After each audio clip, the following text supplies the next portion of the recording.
할렐루야, 반갑습니다. 우리 귀한 믿음의 식구들, 또 하나님의 은혜 가운데 또 1월 넷째 주 구역공과 교육을 진행하도록 하겠습니다.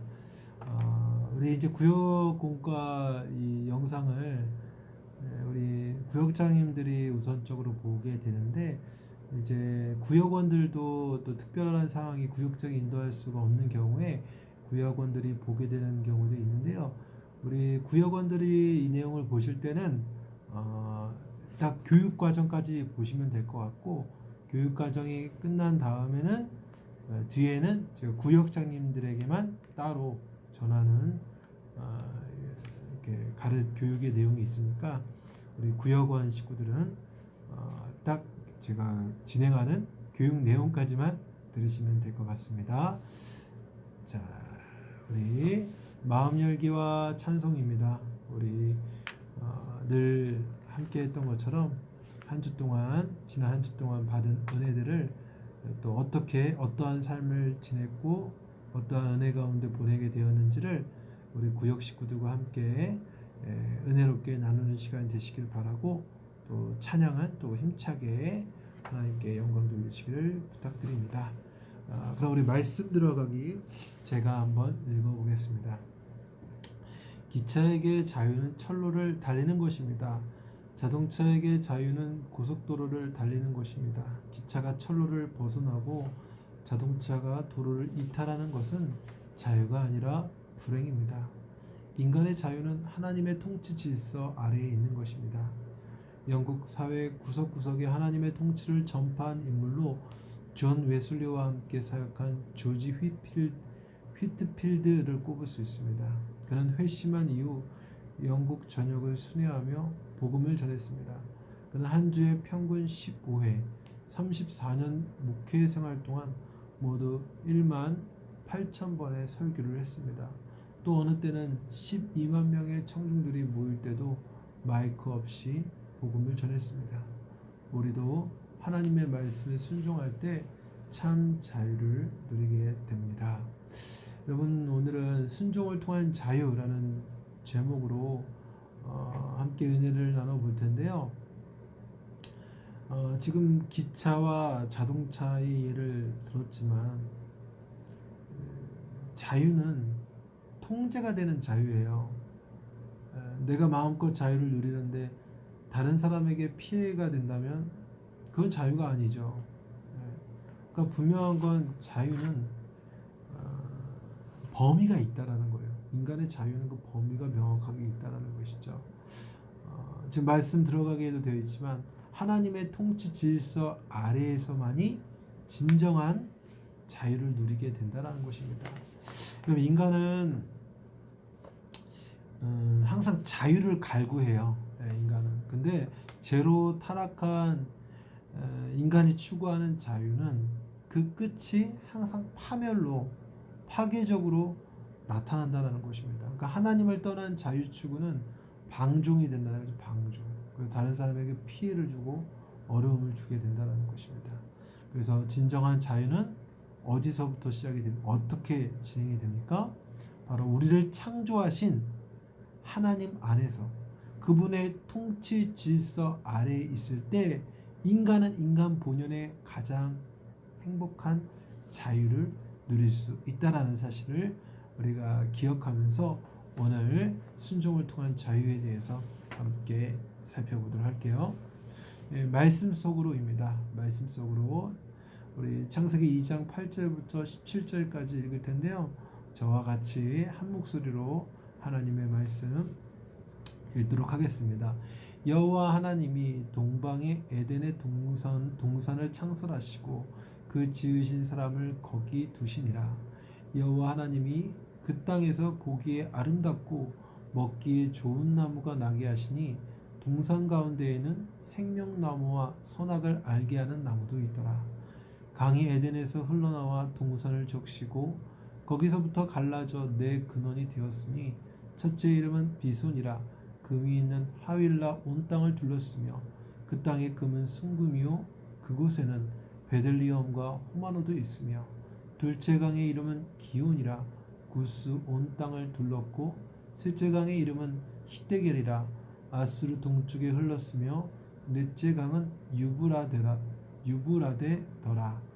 여호와 하나님이 그 사람을 이끌어 에덴 동산에 두어 그것을 경작하며 지키게 하시고 여호와 하나님이 그 사람에게 명하여 이르시되 동산 각종 나무의 열매는 내가 임의로 먹되 선악을 알게 하는 나무의 열매는 먹지 말라. 내가 먹는 날에는 반드시 죽으리라 하시니라. 아멘.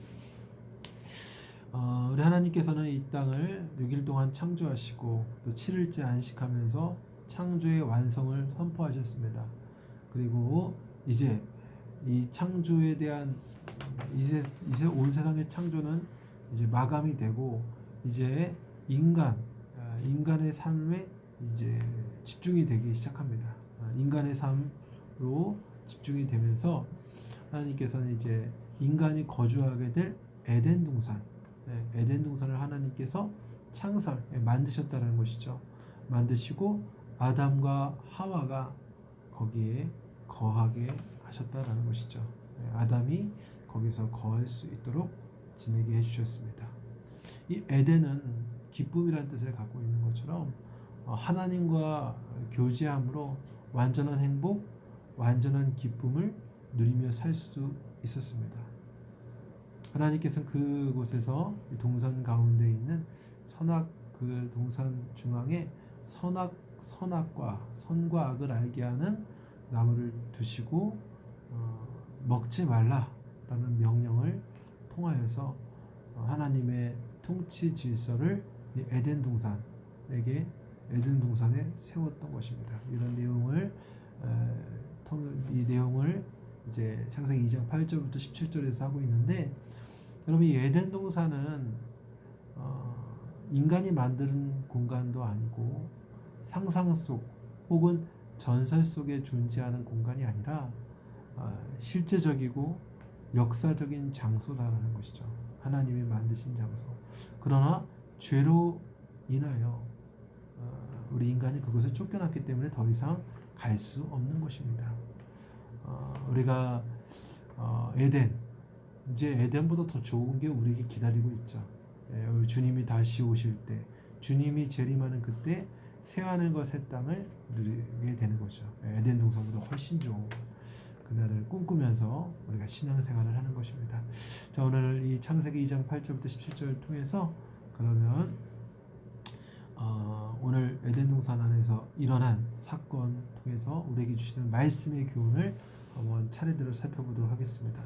첫 번째입니다. 1번, 하나님이 인간에게 당부하신 것은 무엇입니까? 창세기 2장 15절. 여호와 하나님이 그 사람을 이끌어 에덴 동산에 두어 그것을 경작하며 지키게 하시고. 하나님께서는 인간에게 첫 번째 명령을 하십니다. 그 명령은 무엇이냐? 에덴 동산을 경작하고 지키라라는 말씀을 하셨습니다. 오늘 말씀을 보면 이제 하나님께서 이 아담을 에덴 동산에 두어라는 표현이 되어 있는데, 여기는 두어라는 말의 표현의 그 히브리의 원어적인 의미는 머물다라는 의미뿐만 아니라 평안과 안식이라는 의미도 함께 갖고 있습니다. 즉 하나님께서 아담을 에덴 동산에 두신 것은 그들을 에덴 동산에 감금하거나 혹은 방치하기 위해서가 아니라 그들을 하나님의 보호 아래에서 평안함 가운데 행복한 삶을 살 수 있게끔 돌봐주셨다라는 의미를 갖고 있습니다. 그 하나님께서 돌봐주셨다는 거죠. 방치하는 것이 아니라. 그리고 또 이 에덴 동산은 또 특징이 있는데, 그냥 아담이 큰 대자로 누워서 그냥 누워 있으면 그냥 알아서 놀고 먹는 장소가 아니라 하나님께서 창조하신 이 창조 세계를 잘 관리하는 의무, 즉 사명을 주셨다라는 것입니다. 그러니까 경작하고 지키겠다라는 것이 바로 아담 첫 사람의 사명이었다라는 것입니다. 이 사명은 고통이거나 피곤이 아니라 더 큰 행복을 주시기 위해서 아담에게 더 큰 성취감과 보람을 느끼게 하기 위해서 하나님께서는 그가 할 수 있는 일을, 즉 사명을 주셨다라는 것입니다. 그 의무를 지킬 때, 하나님께서 허락하신 그 일들을 감당할 때 아담은 행복하게 이 에덴 동산에서 살 수 있는 것입니다. 여러분, 그래서 항상 그런 것 같아요. 인간에게 가장 큰 행복은 무엇일까요? 하나님의 말씀, 그 사명을 완수하면서 살아가는 삶이 우리에게 가장 복된 삶이다라는 것이죠. 사명 없는 삶은 여러분 그냥 내 멋대로 아무렇게나 사는 것이 행복하다라고 생각할 수 있는데 전혀 그렇지 않습니다. 자신에게 맡겨진 명확한 목적과 사명이 있을 때 그 사람은 그 사명을 통해서 내가 왜 살아야 되는지, 어떠한 일을 해야 되는지를 통해서 자기 자신을 찾게 되고 그 안에서 기쁨을 누리게 된다라는 것입니다. 하나님께서는 바로 어쨌든 이 아담을 통해서 이 에덴, 이 온 세상을 보호하고 또 그 안에 있는 생명들을 사랑하고 잘 유지시켜 나가는 그런 사명을 주셨다라는 것을 기억하시면 될 것 같습니다. 2번입니다. 인간이 임의로 할 수 있는 것은 무엇입니까? 창세기 2장 16절. 여호와 하나님이 그 사람에게 명하여 이르시되 동산 각종 나무의 열매는 내가 임의로 먹되라고 말하고 있습니다. 임의로이죠. 하나님께서 명령하셨는데 동산에 있는 모든 나무의 열매는 다 먹어도 된다라고 얘기하고 있습니다. 그래서 임의로 먹다라고 할 때 이 히브리어 시제를 보면 미완료형으로 되어 있습니다. 즉 앞으로 계속해서 먹으라는 거예요. 일시적으로만 먹으라는 것이 아니라 계속해서 먹고 싶은 것, 동산 각종 나무에 있는 나무는 무엇이나 자유롭게 계속해서 먹을 수 있다라는 것입니다. 그러니까 하나님께서는 이 선과 악을 알게 하는 열매를 하나라는 그 열매를 먹지 말라는 말씀하기 전에 먼저 분명한 자유를 허락하셨다는 거예요. 동산 각종에는 나무 얼마나 많았을까요? 여러분, 하나님께서 그 지혜가 또 전능하신 하나님께서 처음 태초에 창조하셨을 그 창조 세계의 나무들과 그 종류와 열매가 얼마나 많이 있겠습니까? 그 모든 것을 너가 자유롭게 먹을 수 있다라고 하나님께서 허락해 주셨다라는 거예요. 넉넉한 자유, 아주 풍요로운 자유를 얻었다라는 것이죠. 여러분, 이처럼 인간은 원래 창조주 하나님으로부터 어마어마한 자유 그리고 어마어마한 특권을 부여받은 특별한 존재였다라는 것입니다. 그러나 이 자유는 아까도 서두에도 얘기했지만 하나님께서 허락하신 범위 안에서, 그 범위 안에서 자유를 누려야만 그것이 진정한 인간에게 필요한 자유로서 자신의 생활에, 자신의 삶과 영육에 필요한 자유로서 누릴 수 있는 것입니다. 그러니까 선이 그어져 있다는 거죠. 하나님께서 허락하시고 말씀하신 그 허용 범위 선 안에서의 마음껏 누리는 자유, 그것은 우리의 생각 굉장히 좁고 한정된 것이 아니라, 다시 한번 얘기하지만 동산 각종, 동산에 있는 모든 나무의 열매 한 가지만 빼놓고 모든 열매를 수천 수백 가지, 수만 가지의 나무 열매를 먹을 수 있는 거의 무한에 가까운 자유를 인간에게 부여받았다라는 것입니다. 그러니까 여러분, 하나님께서 이렇게 우리에게 하나님의 백성으로서 허락한 자유가 있어요. 그렇죠? 하나님께서 우리에게 허락하신 자유. 여러분, 그 허락하신 자유를 누려야 돼요, 여러분. 이거를 하나님이 허락하신 이 자유, 하나님께서 허락하셨는데 내가 어떻게 감히 이 자유를 누릴 수 있어 이러면서 제약할 필요가 없습니다. 그죠? 하나님께서 마음껏 이 창조 세계를 바라보면서 감탄하고 어디든 갈 수 있게끔 또 그것을 누릴 수 있게끔 허락하셨다라는 것이죠. 물론 지금 코로나 때문에 자유롭게 어디를 많이 왕래할 수는 없지만 하나님의 주신 창조 세계를 누리는 것, 자유롭게 누리는 것, 하나님께서 허락해 주셨다라는 것입니다. 자, 세 번째입니다. 하나님은 무엇을 하지 말라고 하셨습니까? 창세기 2장 17절 선악을 알게 하는 나무의 열매는 먹지 말라. 내가 먹는 날에는 반드시 죽으리라 하시니라. 여러분, 하나님께서는 이 아담에게 이제 명령을 내리십니다.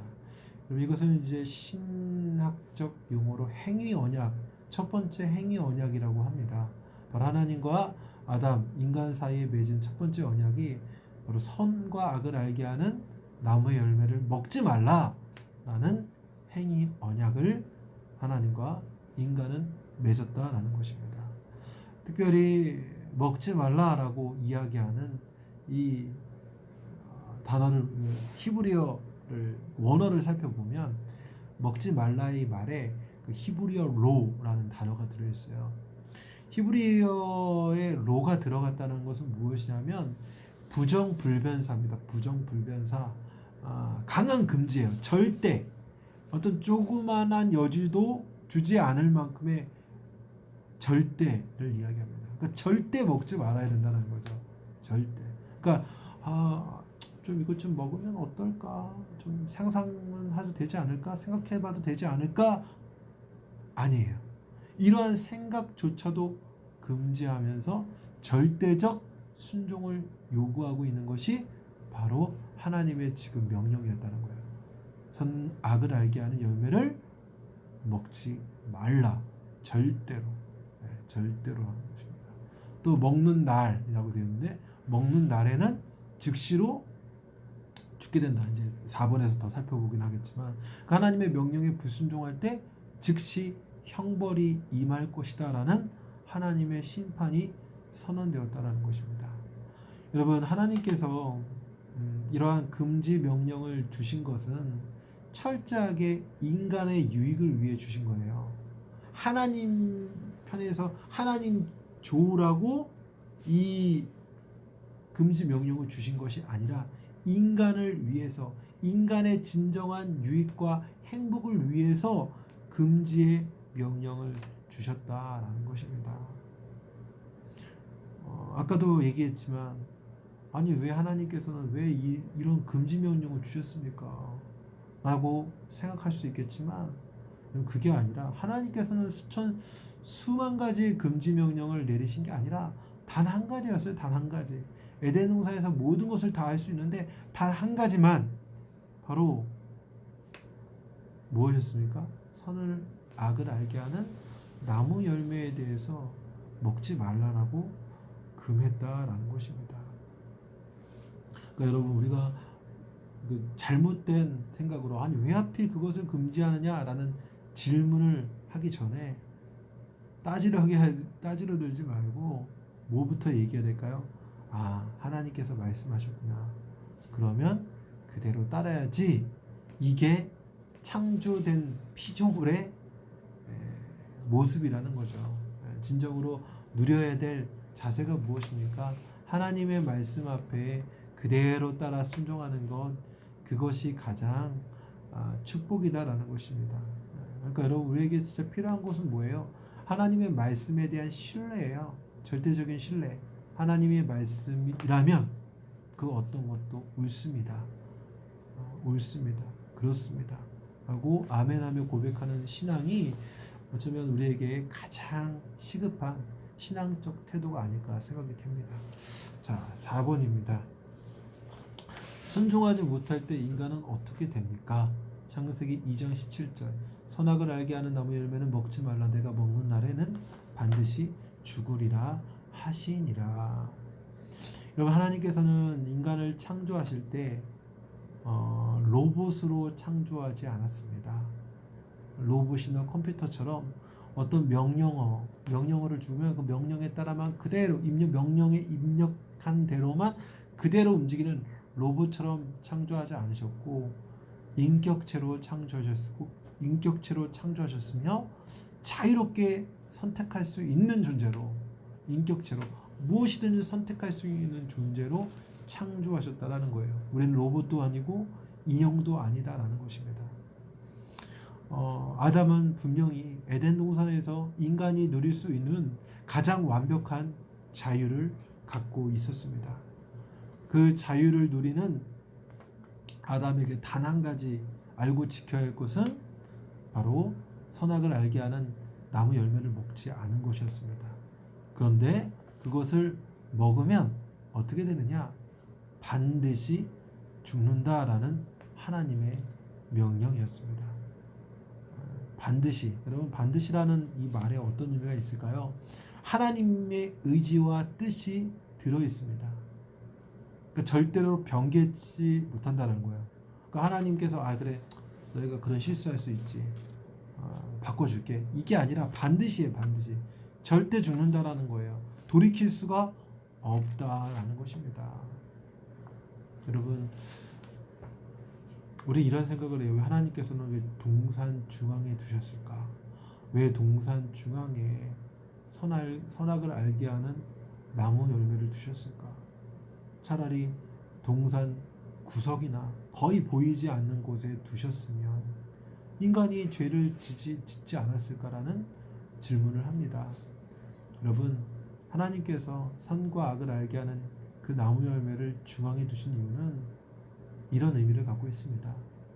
인간, 너희는 피조물이고 나는 창조주 하나님이다. 너는 피조물이야.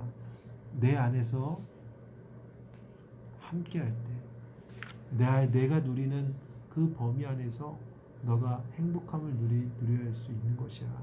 너와 나의 명확한 선, 나는 창조주 하나님, 너는 피조물이다라는 사실을 명확하게 지키는 선이 바로 선악을 알게 하는 나무였다라는 거예요. 그 나무를 보면서 나는 하나님의 말씀에 순종하는 것이 가장 행복한 삶이야 라는 것을 깨닫고, 그리고 나는 하나님이 창조하신 피조물이야, 존귀한 형상이야, 그래 난 하나님 피조물이지, 그럼 하나님의 말씀을 따르는 것이 가장 행복한 것이지, 그것을 보면서 자신의 선을 지키는 거예요. 피조물로서의 위치를 지키는 것이죠.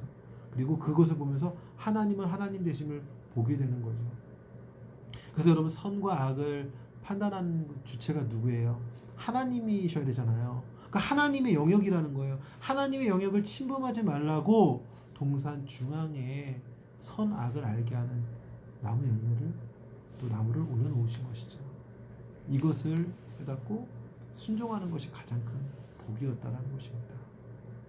여러분, 그러나 우리가 알다시피 이제 어쩌면 다음 주 주제가 있을 때 같지만 그 순종의 선택을 하지 못하죠. 자유롭게 선택할 수 있었지만 그 자유는 자신을 파멸시키는 선택을 하게 된다는 것입니다. 여러분, 우리에게도 자유의지가 있어요. 그러나 이제 타락한 이후에 인간에게 있는 자유의지는 타락한 자유의지예요. 선한 것을 선택할 수 있는 자유의지를 존재하지 않고 이제 악만, 하나님 보시기에 미워하는 것만 잔뜩 선택할 수 있는 자유의지만 생겨났다는 것이죠. 그러나 예수 그리스도 안에 있는 자, 이제 예수 안에 있는 자들은 이런 자유의지를, 하나님이 기뻐하시는 일을 선택할 수 있는 의지가 생겼다라는 것이죠. 그래서 여러분, 순종하는 것이 우리 인간에게, 그리고 바로 우리에게 가장 큰 복됨이라는 사실을 기억하시기를 부탁드립니다. 자, 나눔과 적용입니다. 현재 하나님께 순종을 미루고 있는 것이 있다면 무엇입니까? 순종으로 결단해야 할 것은 무엇입니까? 여러분, 작심삼일이라고 하죠. 그죠? 순종도 3일만 하고 결단만 3일만 하고 많은 그런 순종이 아니라, 하나님이 원하시고 기뻐하신 순종은 연속성에 있어요. 계속된 순종이에요. 예를 들어 내가 봉사를 했어요. 한 번 하고 말 봉사가 아니라 하나님이 허락하시면 그 허락하실 때까지 최선을 다해 순종하며 나아가는 것, 그것이 순종인 것이죠. 순종의 걸음. 여러분, 노아가 120년 동안 순종했잖아요. 노아의 방주를 만드는 순종을 120년 동안 했어요. 만약에 119년까지만 순종하기를 포기했다면 방주는 완성되지 못했고 그 역시 홍수로 심판받았을 것입니다. 여러분, 그가 120년까지 끝까지 순종했을 때 하나님의 놀라운 은혜의 결실, 구원의 방주로서의 은혜를 누렸던 것처럼 여러분 순종은 미루는 것이 아니라 순종은 오늘 하는 것이고 지금 하는 것입니다. 그래서 여러분 여러분의 삶 가운데 올 한 해 올 한 해를 이렇게 시작하는 위치에 있는데 한번 하나님 앞에 어떤 일을 순종하며 나아갈지를 한번 다짐해보고 끝까지 할 수 있는 우리 귀한 구역 식구들, 우리 구역자님 되길 바랍니다. 함께 기도할 때는 말씀에 온전히 순종할 수 있도록 기도하시고 서로의 기도의 제목을 나누시고 교회 지역 나라를 위해서 기도하시고 또 신년 축복 온라인으로 영상으로 통화로 진행되고 있는데 이를 위해서 계속해서 기도해 주시기를 부탁드립니다. 그리고 마치실 때는 주기도문이나 혹은 구역장님의 기도로 마칠 수 있기를 부탁드립니다. 자, 내용은 이 정도까지 하겠고요. 우리 이 다음에는 간단하게 우리 구역장님들에게만 전달하는 사항을 알려드리도록 하겠습니다. 여러분 이제 올해는 또 신임 구역장님들도 많이 생기셨어요. 그래서 제가 사실은 좀 시간을 내서 좀 구역장 교육에 관련해 가지고 좀 특강식으로 또 준비를 하려고 했는데 이게 사실 이제 신년 축복 대진방을 쭉쭉 진행하다 보니까 그런 시간이 이게 많이 없어서 제가 어쨌든 한번 시간을 내보려고 하는데 좀 준비를 해보려고 하는데 그래서 제가 뭐 안 되면 이렇게 중간중간 영상 말미에 간단하게라도 이렇게 구역장 교육에 관련해서 팁을 이렇게 드리려고 합니다. 여러분 제가 지난주에는 큐티를 이야기했죠. 하나님의 말씀인 큐티를 부지런히 하시라고 그래야 우리 스스로가 구역원들에게 말씀의 꼴을 먹일 때 풍성한 말씀의 꼴을 먹일 수 있다. 그리고 내가 먼저 말씀으로 채워질 수 있다라는 것을 이야기했습니다. 그리고 오늘 제가 또 부탁드리고 싶은 것은 무엇이냐면 이제 1월이 됐잖아요. 1월이 되고 이제 벌써 1월이 끝나고 이제 2월이 됩니다. 제가 구역장님들에게 당부하고 싶은 것은 2월 신년축복 대신방이 끝나기 전까지는 구역원들을 1대1로 만나는 시간이 참 필요해요. 이제는 사실 이제 코로나 때문에 다수를 만날 수가 없잖아요. 그렇지만 1대1로 잠깐이라도 좋습니다. 그냥 찾아가서 그냥 인사만 해도 좋으니까 한 번의 만남을 꼭 가지시길 바랍니다. 여러분 이렇게 얘기하더라고요. 100번의 전화통화보다 한 번의 만남이 더 큰 교육에 영향을 준다라고 말하고 있습니다.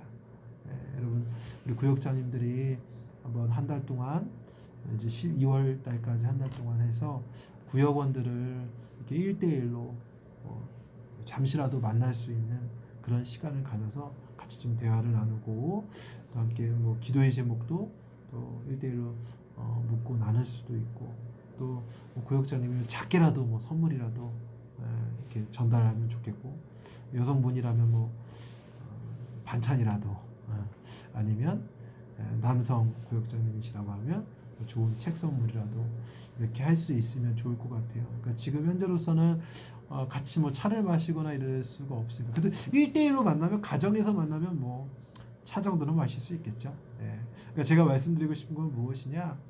만남을 가지라는 거예요. 만남이 중요합니다. 우리 만남 예수님께서도 그 교육의 핵심은 뭐예요? 만남이에요. 만남. 뭐 예수님이 뭐 전화로 하셨습니까? 화상 통화로 하셨습니까? 아니죠. 직접 만나셨죠. 그래서 만남을 통해서 대면하여서 1대1로 그러니까 구역원 전체를 만날 수는 지금 없는 상황이니까 1대1로 한번 스케줄을 한번 정하셔서 이렇게 찾아가셔서 구역원들을 한번 만나고 인사 나누고 기도 제목 나누고 그렇게 교제를 나눴으면 좋겠습니다. 관계적 교제가 나눠져야 더 우리가 마음이 오픈되거든요, 사실. 관계성이라는 게 사실 내가 저 사람을 내가 알고 있다, 잘 알고 있다라는 관계가 열릴 때 그 사람이 하는 말을 더 귀 기울여 듣게 됩니다. 근데 내가 전혀 생판 모르는 사람이 계속 그냥 교육한다 쳐봐요. 그러면 이렇게 교육의 효과도 떨어져요. 그러니까 우리가 마음을 오픈하셔서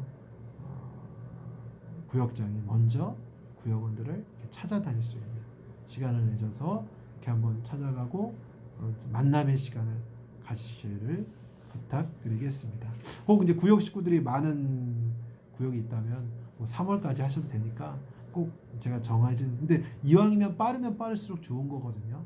예, 그러니까 코로나가 지금 그래도 조금 잠잠해져 가고 있는 그런 상황 가운데 있으니까 당연히 이제 마스크 꼭 쓰시고 교제하실 때 그런 만남 속에서 우리 더 풍성한 구역의 모임 이루어질 수 있도록 우리 구역장님들 수고해 주시기 바라고, 저 역시도 사실 1, 2월 대신말이 끝나면 구역장님들과 좀 교제도 나누고 구역 예배도 이제 한 번씩 제가 뭐 영상을 통해서 인도하기도 하고 또 그런 계획도 갖고 있으니까 우리 구역장님들 제가 오늘 드리는 두 번째 미션, 구역 식구들을 2월달 안에 2월달까지 한 번씩 1대1로 만나본다, 이 미션을 꼭 지켜서 완수하시기를 부탁드립니다. 너무 수고 많으시고 구역 모임 우리 구역장님들 하나님의 은혜 속에서 또 한 주간 승리하시길 부탁드립니다. 감사합니다. 샬롬.